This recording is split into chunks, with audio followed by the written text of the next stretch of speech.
Bismillahirrahmanirrahim. Assalamualaikum class 10. Today we are going to start our lecture 20 about Mendel's law of independent assortment. Start करते हैं अपना lecture number 20 Mendel's law of independent assortment on page 100। इससे पहले हमने last lecture में जो है वो मेंडल का फर्स्ट लॉ जो है वो डिस्कस किया था, which is law of segregation, जिसमें हमने अलील्स की सेग्रीगेशन यानी सेपरेशन देखी थी और पूरे का पूरा लॉ जो है वो देखा था। उसके बाद आखिर में फिनोटिपिक रेशियो और जीनोटिपिक रेशियो कॉन्क्लूजन के तौर पर देखा था। एज इट इज़ ये वाला लॉ भी उसी के मुताबिक है, उसी जैसा है, बट स्टिल यहाँ पर एक नया कॉन्सेप्ट जो है वो आपको इंट्रोड्यूस करवाया जाएगा, जो कि हम पहले भी डिस्कस कर चुके हैं। लॉ है तो इसकी डेफिनेशन नहीं होगी, डायरेक्ट स्टेटमेंट होगी जो कि कोई भी डिनाई नहीं कर सकता। स्टेटमेंट की तरफ जो है वो चलते हैं। Point number 1, alleles of a gene pair segregate. Alleles आपके पास ये क्या है आपके पास इस वक्त, लेट्स सपोज ये मदर की जीन है और ये आपके पास फादर की जीन है। फादर की जीन मैंने जो है वो डिफरेंट कलर और डॉट से शो करने की कोशिश की है ताकि आपको डिफरेंस पता चल जाए। ठीक है, पॉइंट नंबर 1 क्या है, alleles of a gene pair segregate. ये जीन पेयर आपके पास मौजूद है, इनके अंदर दो अलील्स मौजूद है। इसके अंदर 2 अलील्स मौजूद हैं, फादर के अंदर भी 2 अलील्स मौजूद हैं, यानी एक जीन के अंदर 2 अलील्स हैं। ये अलील्स सेग्रीगेट होंगी यानी सेपरेट हो जाएंगी। ये देखिए नीचे वाले स्टेप में दोनों अलग अलग हो गई हैं, यहाँ पर भी मदर में भी ये दोनों अलग अलग हो गई हैं। दे गेट सेपरेटेड, सेपरेट हो गई। Next point, distributed to the gametes independently. अब ये आगे जाकर इंडिपेंडेंटली गैमीट्स बनाएंगी। गैमीट्स आपके पास ये नीचे मौजूद है। गैमीट्स इंडिपेंडेंटली बेटा बनाने का क्या मकसद है कि ताकि जब गैमीट्स बनेंगे उसी तो जो आगे आपका जो है वो ऑफस्प्रिंग या पूरे का पूरा ऑर्गेनिज्म जो है वो बनेगा। मे बी 50% चांस है कि ये वाली अलील मदर की और ये वाली अलील फादर की जो है वो आपके पास गैमीट बनाए, 50% चांसेस हैं। और 50% चांसेस आपके पास ये भी हैं कि मदर की ये वाली अलील जो है वो जाकर फादर की ये वाली अलील के साथ जो है वो कंबाइन कर जाए और आपके पास गैमीट बन जाए। ठीक है, पॉइंट नंबर 4 क्या है, लास्ट पॉइंट क्या है, from alleles of other gene pairs. आपके पास गैमीट्स बन रहे हैं, कैसे बन रहे हैं, 2 डिफरेंट अलील्स आ रही हैं। एक मदर की अलील आ रही है, ये देखें ये एक मदर की अलील आई है और इधर से ये एक कैपिटल ए फादर की अलील आई है। अब इसमें आपको ना कलर से पता चल सकता है, आपको एक रेड कलर और एक ग्रीन कलर नज़र आ रहा होगा। Red colour comes from mother, green colour and dot comes from father. ये सिर्फ डॉट आपको डिस्टिंग्विश करने के लिए लगाया गया है, वरना इसका कोई मकसद नहीं है। इसी तरह red from mother, green from father. Law of independent assortment का मकसद क्या था, इन्होंने हमें बताया, मेंडल ने हमें बताया, अलील्स जो हैं जो जीन के अंदर मौजूद होती हैं वो अलग हो जाती हैं और इंडिपेंडेंटली अपनी मर्ज़ी से 50-50% चांसेस होते हैं कौन सी अलील सेलेक्ट हो, ये अलील सेलेक्ट हो, ये अलील सेलेक्ट हो, या फिर फादर के अंदर से या तो ये अलील बच्चे के अंदर सेलेक्ट हो या ये अलील सेलेक्ट हो। ये 50% चांस होता है, कोई सी भी अलील सेलेक्ट हो सकती है। और सिलेक्ट होने के बाद एक अलील मदर से एक अलील फादर से जब 2 अलील्स ज्वाइन करेंगी तो एक जीन दोबारा से बन जाएगी। This is law of independent assortment. Assortment means कि आपके देखो यहाँ पर जीन्स थी, यहाँ पर दोबारा जीन बन गई है, लेकिन इंडिपेंडेंटली असॉर्ट हो गई, यानी एक मदर की आ गई एक फादर की आ गई, ये मिक्सिंग हो गई है, फ्यूजन हो गई है और इंडिपेंडेंटली हुई है। इसमें आपका कोई अमल दखल नहीं है। आप चाह रहे हो कि ये वाला कैपिटल लेटर आए और यहाँ से स्मॉल लेटर ए आए, ये वाली अलील है, ये आपके बस में नहीं है, ये आपके अंदर नेचुरली अल्लाह ताला ने रखी गई है। इंडिपेंडेंटली ये काम होता है बिना किसी ज़ोर के, बिना किसी एक्सटर्नल फैक्टर के। तो ये basically law of independent assortment का जो है वो मेन मकसद या फिर आप कह सकते हैं कि जो मेन पर्पज़ है स्टेटमेंट में, वो मैं आपको यहाँ पर डिटेल में बता चुकी हूँ। नेक्स्ट एक्सप्लेनेशन की तरफ चलते हैं, आ जाते हैं डाई हाइब्रिड क्रॉस की तरफ। लास्ट जो हमने लेक्चर देखा था उसमें मोनो हाइब्रिड क्रॉस हमने देखा था, जिसके अंदर सिर्फ और सिर्फ एक कंट्रास्टिंग ट्रेड जो है वो इस्तेमाल हो रहा था। Di means 2। In this cross 2 contrasting traits are studied at a time. एक वक्त में 2 आप ट्रेड्स स्टडी करेंगी और वो 2 ट्रेड्स कौन से लिए मेंडल ने, उसने एक लिया सीड शेप, जो कि हम पिछले लॉ में डिटेल में देख चुके हैं। 2 सीड शेप्स थी, राउंड थी और रिंकल थी। ठीक है, और अब इसने अगला नया एक ट्रेट लिया, एक नई खसूसियत ली पी प्लांट की, जिसको सीड कलर कहा जाता है। सीड कलर या तो येलो कलर का होगा, मटर के दाने या तो येलो कलर के होंगे या ग्रीन कलर के होंगे। क्लियर। नेक्स्ट 2 ट्रेड्स लिए, 2 ट्रेड्स आपके सामने हैं, seed shape, seed colour. Seed shape अब आप देख सकते हैं या तो राउंड है या रिंकल है, तीसरी कोई सूरत मौजूद नहीं है, तीसरी कोई फॉर्म मौजूद नहीं है। राउंड को उसने डोनेट किया कैपिटल आर से, रिंकल को स्मॉल आर से। ये आप लोगों के लिए जो है वो मुश्किल नहीं है क्योंकि ये पिछले लॉ में ये दोनों चीज़ें यूज़ हो चुकी हैं। नई चीज़ हमारे पास सीड कलर है। सीड कलर येलो होगा या तो ग्रीन होगा। येलो होगा तो उसको कैपिटल वाई से डोनेट करेंगे, ग्रीन होगा तो स्मॉल वाई से डोनेट करेंगे। एक और चीज़ यहाँ पे एक्सप्लेन कर दूँ, कैपिटल वाई बेटा कभी भी यूं करके नहीं लिखना, इस जगह पे होता है जॉइनिंग में ये भी कैपिटल वाई है, लेकिन ये कभी भी आपका कंसिडर नहीं होगा, इसको स्मॉल ही कंसिडर किया जाएगा। जिस तरह जैसे नर्सरी में बच्चों को सिखाया जाता है ना, दिस इज़ कैपिटल वाई, ये जो आपकी बुक्स में लिखा होता है यही आपने यूज़ करना है। अगर आपने ये कैपिटल वाई की जगह जॉइनिंग का कैपिटल वाई यूज़ कर लिया, आपका पूरे का पूरा लॉ गलत हो जाएगा। ठीक है, कुछ ऐसी इंपॉर्टेंट चीज़ें हैं मैं आपको यहाँ पे बता रही हूँ, उसका ख्याल रखिएगा। ट्रेड्स हो गए, अब चलते हैं नेक्स्ट है हमारा डोमिनेंस और रिसेसिव। इन दोनों चीज़ों में से डोमिनेंट क्या है, रिसेसिव क्या है।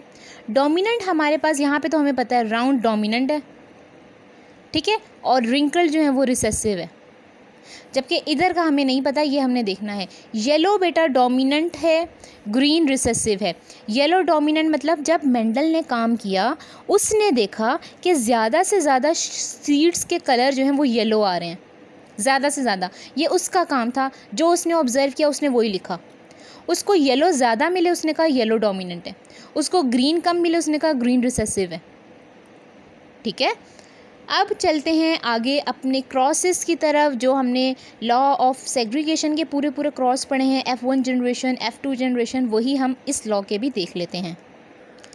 लॉ ऑफ इंडिपेंडेंट असॉर्टमेंट की एक्सप्लेनेशन हमारे सामने मौजूद है। सबसे पहले हमने पेरेंटल जनरेशन लेनी है।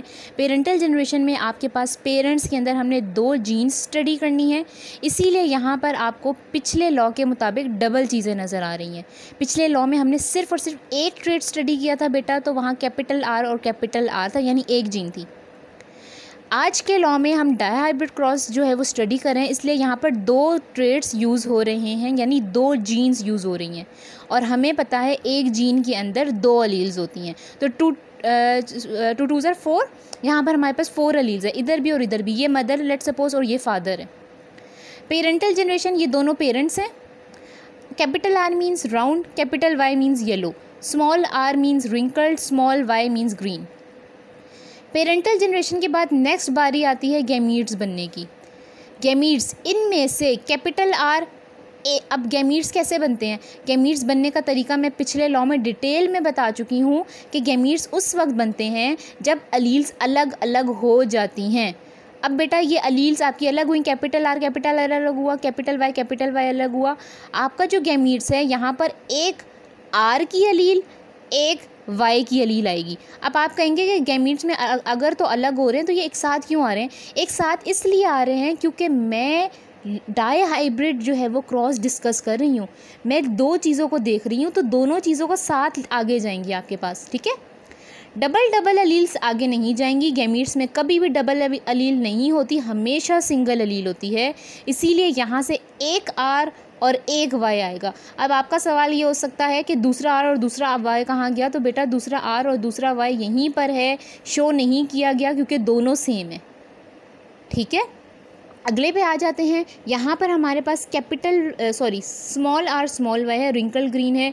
यहाँ पर भी दोनों में से एक आर और एक वाई आया। इसी तरह हमारे पास 2 गैमीट्स बने हैं, लेकिन यहाँ पर बनाए इसलिए नहीं गए क्योंकि दोनों सेम है। अब गैमीट्स जब बन गए, गैमीट्स फ्यूज़ करेंगे।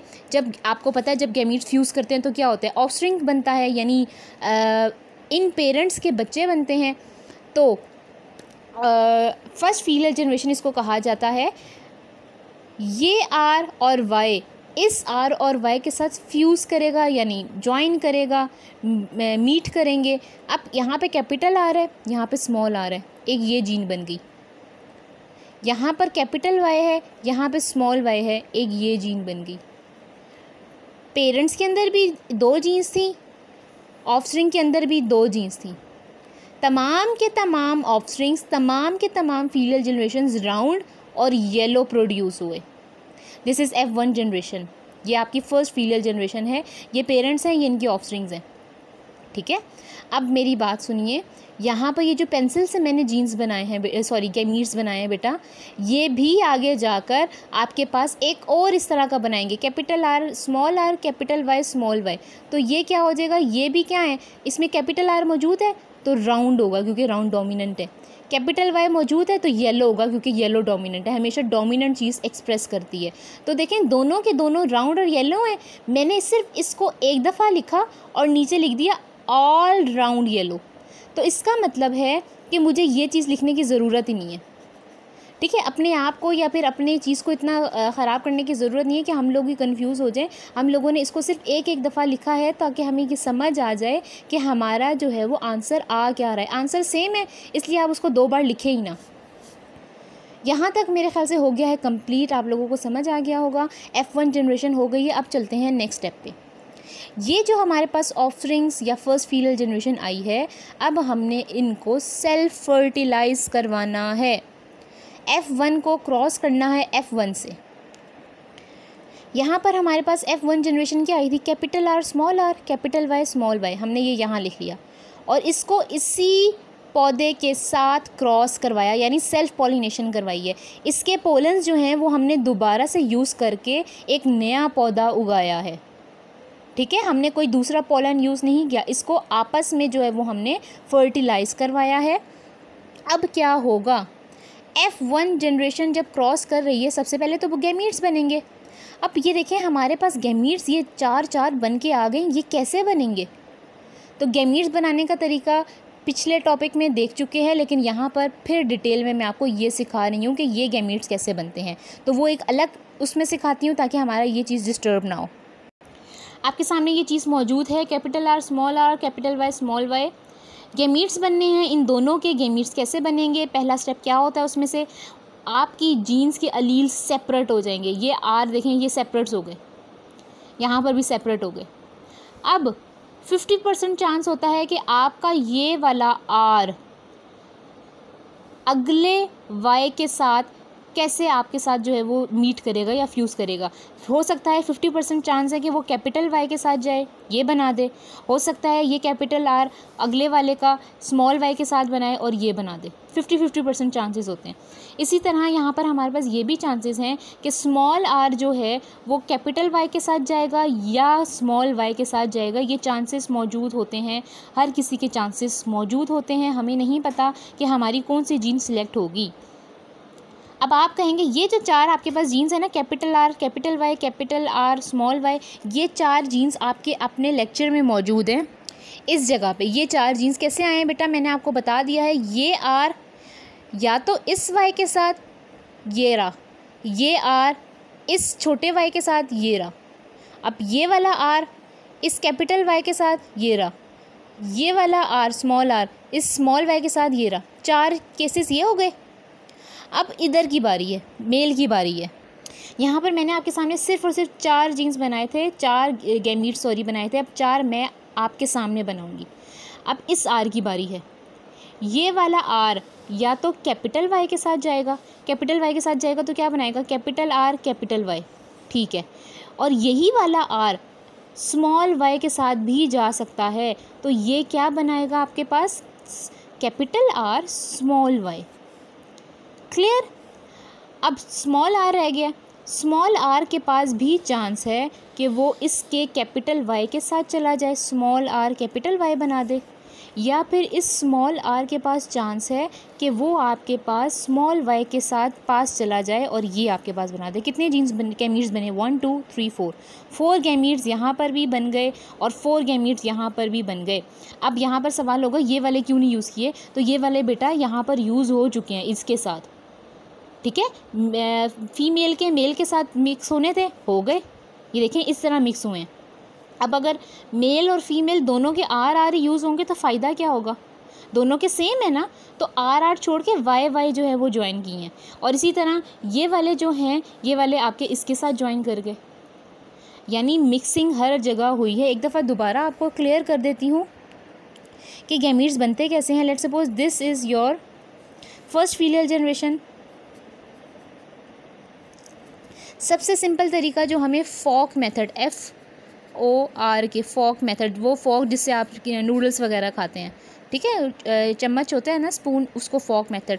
ये फॉक मेथड बेसिकली क्या होता है, फॉक मेथड हम ऐसे करते थे बचपन में, ये एक दफ़ा कैपिटल R लिखा और एक दफ़ा स्मॉल r लिखा और इसके नीचे एक फॉक बना दी, इस तरह की फॉक बना दी।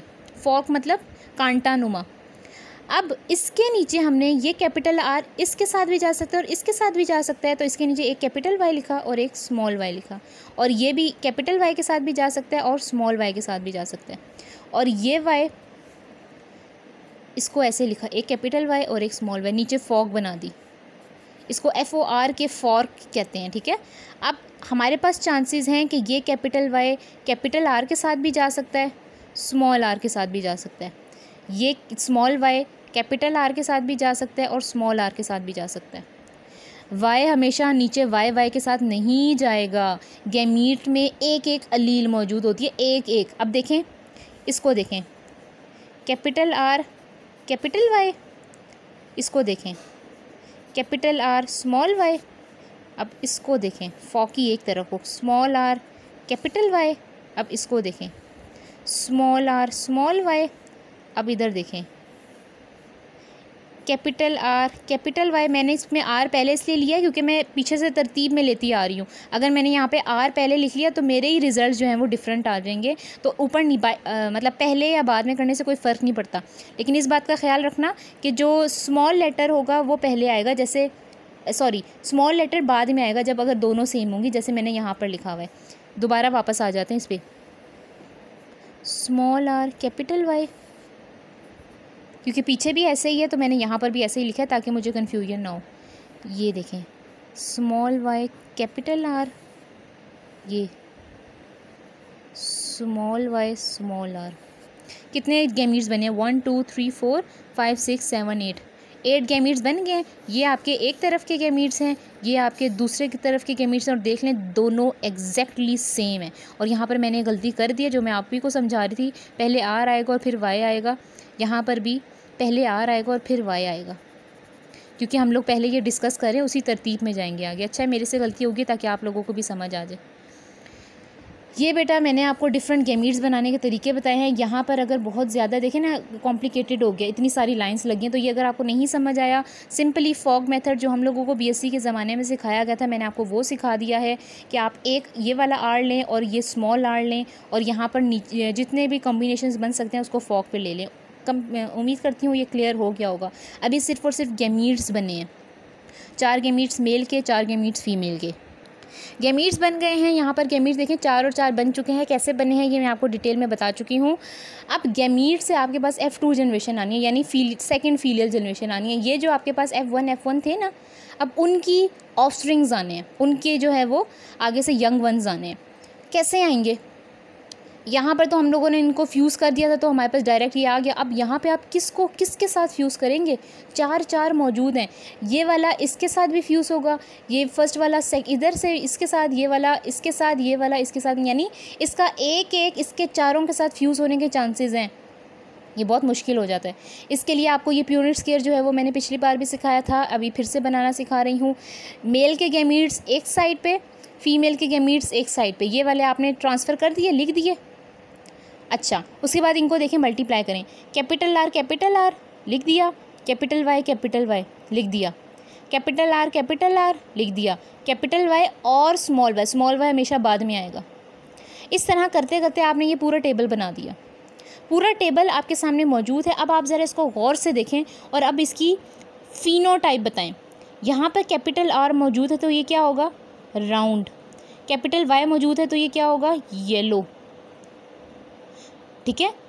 और यहाँ पर कैपिटल R और कैपिटल Y दोनों मौजूद हैं, ये भी क्या होगा? राउंड। मैं RO लिख रही हूँ और येलो की जगह YE लिख रही हूँ, ठीक है, ताकि हमें समझ आ जाए, क्योंकि अभी हमने इसी पे काम करना है। कैपिटल R कैपिटल Y मौजूद है, दोनों डोमिनेंट हैं, तो ये राउंड होगा और येलो होगा, क्योंकि ये दोनों डोमिनेंट ऐसे ही शो होते हैं।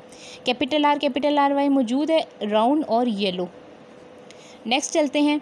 कैपिटल आर कैपिटल वाई दोनों मौजूद हैं, दोनों डोमिनेंट मौजूद हैं, एक डोमिनेंट राउंड है और दूसरा येलो है, ठीक है। यहाँ पर भी capital R capital Y round yellow, यहाँ पर भी capital R capital round yellow. यहाँ पर आ जाए कैपिटल आर और स्मॉल वाई। कैपिटल आर के लिए तो राउंड आ जाएगा, स्मॉल वाई के लिए ग्रीन आएगा। कलर चेंज हो गया, येलो नहीं होगा अब ग्रीन होगा, क्योंकि दोनों रिसेसिव हैं, डोमिनेंट है ही नहीं। तो अब रिसेसिव, जब दोनों रिसेसिव हैं तो रिसेसिव का कलर अब शो होगा ग्रीन कलर। यहाँ पर डोमिनेंट दोनों मौजूद हैं तो डोमिनेंट में राउंड आएगा और येलो आएगा। यहाँ पर एक डोमिनेंट मौजूद है राउंड, जबकि ये दोनों रिसेसिव हैं, डोमिनेंट है ही नहीं, रिसेसिव का कलर क्या होता है, ग्रीन होता है। यहाँ पर दोनों डोमिनेंट मौजूद हैं, यानी राउंड भी मौजूद है, येलो भी मौजूद है, ठीक है। यहाँ पर स्मॉल आर आ गया, यानी राउंड नहीं है अब, डोमिनेंट वाली कैपिटल आर डोमिनेंट था ना, अब डोमिनेंट नहीं है, रिसेसिव आ गया। रिसेसिव का क्या था, रिंकल था, WR लिख रही हूँ। और उसके अलावा कैपिटल वाई है, कैपिटल वाई तो येलो होता है जो कि डोमिनेंट होता है। यहाँ पर फिर स्मॉल आर है, इसका मतलब है रिंकल्ड है। और कैपिटल वाई है, कैपिटल वाई मीन्स येलो होता है। स्मॉल कैपिटल आर है, डोमिनेंट है, राउंड, और स्मॉल वाई है तो इसका मतलब है, अब आप बताएंगे, green. Small R means wrinkled, capital Y means yellow. Small R small Y, ये तो किसी में था ही नहीं जो इधर हमें नज़र आ रहा है। स्मॉल आर है और small Y, small R means wrinkled और स्मॉल वाई मीन्स ग्रीन। अब आपने इनमें से ये देखना है कि राउंड और येलो कितने हैं, राउंड और ग्रीन कितने हैं, रिंकल्ड और येलो कितने हैं और रिंकल्ड और ग्रीन कितने हैं। राउंड येलो पहले गिनते हैं, राउंड येलो 1 2 3 4 5 6 7 8 9। मुझे इसके अलावा कोई नज़र नहीं आ रहा, मैं आपके सामने फिर से काउंटिंग करती हूँ और काटती जाती हूँ। 1 2 3 4 5 6 7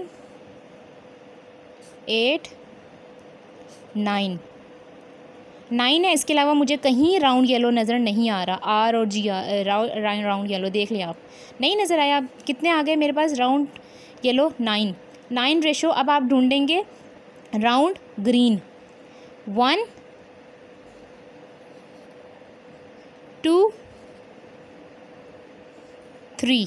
इसके अलावा मुझे कहीं राउंड ग्रीन नज़र नहीं आ रहा, 3 आ गया, 9:3। अब मैं ढूंढूंगी रिंकल्ड ग्रीन, रिंकल्ड ग्रीन छोड़ देते हैं, पहले रिंकल्ड येलो देखते हैं। 1 2 3 रिंकल्ड येलो देखें हमने, 3 है ये भी। अब देख लेते हैं पूरा का पूरा रिसेसिव जो कि रिंकल्ड ग्रीन है, जो कि सिर्फ एक है, रिंकल्ड ग्रीन 1। रेशो क्या आई है, ये क्या है, ये फिनोटिपिक रेशो है, ये देखें ये फिनोटिपिक रेशो है। 9:3:3:1। 9 क्या थे, राउंड येलो थे, 3 क्या है, राउंड ग्रीन है, मैंने अभी आपके सामने गिने हैं। 3 क्या है, रिंकल्ड येलो है, 1 क्या है, रिंकल्ड ग्रीन है, ठीक है। जब मेंडल ने ये तमाम काम किया था तो उसके पास ये 9:3:3:1 नहीं आया था। उसने जब बेसिकली काम किया मेंडल ने, तो उसको राउंड येलो 315 सीड्स मिले जो कि राउंड भी थे और येलो भी थे। उसके बाद उसको 108 सीड्स राउंड और ग्रीन मिले। उसके बाद उसको 101 सीड्स रिंकल्ड और येलो मिले। और लास्ट में सिर्फ और सिर्फ 32 दाने मटर के रिंकल्ड और ग्रीन मिले। मैंने उसी तरतीब में लिखे हैं जिस तरतीब में आपके पास ये रेशो लिखी हुई है। उसने बेसिकली क्या किया, अब आपके लिए और मेरे लिए भी 315, 108, 101, 32 याद रखना कितना मुश्किल है। चूँकि वो एक मैथमेटिशियन भी था, यानी मैथ्स को और फिज़िक्स को बहुत अच्छे तरीके से जानता था, उसने इन रेशोज़ को सिंप्लीफाई किया। और सिंप्लीफाई करने के बाद आंसर्स कुछ इस तरह में आए, 9:3:3:1। तो उसने इनको छोड़ दिया और उसने अपना लॉ इस तरीके से प्रेजेंट किया ताकि आम इंसान को समझ आ जाए। तो बेटा मैंने आपको ये रेशो इसीलिए समझाई है ताकि आप इसमें कंफ्यूज ना हो और ये रेशो आपको सारी ज़िंदगी याद रहे, क्योंकि ये लॉज जो हैं ये आगे तक चलते रहेंगे।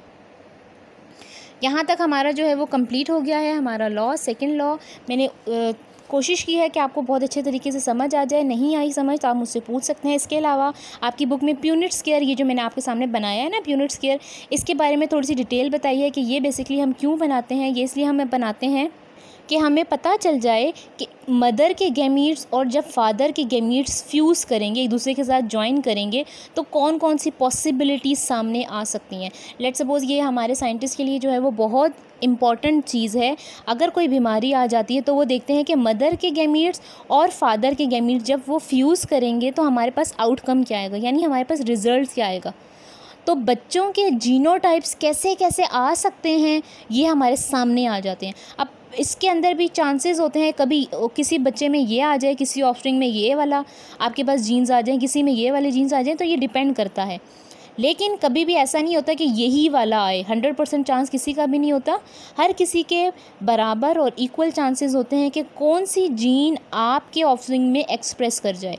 तो ये प्यूनिट स्क्वायर जिस इंसान ने दिया था उसका नाम आरसी प्यूनिट था। इसी के नाम पे हमने जो है वो इसको प्यूनिट स्क्वायर का नाम दे दिया है। यहाँ पे हमारा टॉपिक कंप्लीट होता है और यहीं पे हमारा ये चैप्टर भी कंप्लीट हो जाता है। स्मार्ट सिलेबस के मुताबिक हमारा चैप्टर के जितने टॉपिक्स है वो हम कवर कर चुके हैं। इसके अलावा इस चैप्टर में से कोई भी टॉपिक जो है वो नहीं बनता। इसके अलावा एक्सरसाइज में से सारे सवाल नहीं करने, जो सवाल करने हैं वो मैं आपको करवा चुकी हूँ। इसके अलावा कोई सवाल नहीं है और जो MCQs होंगे सिर्फ वही मार्क करके आपको पिक्चर के साथ जो है वो ऐड कर दी जाएगी आपके लेक्चर में। अगले टॉपिक के साथ इंशाल्लाह मुलाकात होगी। अल्लाह हाफ़िज़।